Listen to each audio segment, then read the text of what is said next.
மத்தேயு 15வது அதிகாரம் 5வது வசனம் முதல் 8வது வசனம் வரை. நீங்களோ எவனாகிலும் தகப்பனையாவது தாயையாவது நோக்கி, உனக்கு நான் செய்யத்தக்க உதவி எது உண்டோ அதை காணிக்கையாகக் கொடுக்கிறேன் என்று சொல்லி, தன் தகப்பனையாவது தாயையாவது கனம்பண்ணாமற் போனாலும் அவன் கடமை தீர்ந்ததென்று போதித்து, உங்கள் பாரம்பரியத்தினாலே தேவனுடைய கற்பனையை அவமாக்கி வருகிறீர்கள்.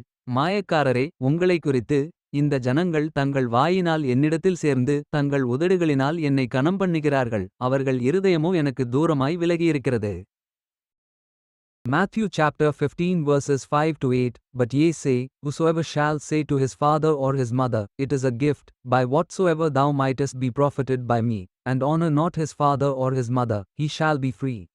Thus have ye made the commandment of God of none effect by your tradition. Ye hypocrites, well did Esaias prophesy of you, saying, This people draweth nigh unto me with their mouth, and honoreth me with their lips, but their heart is far from me.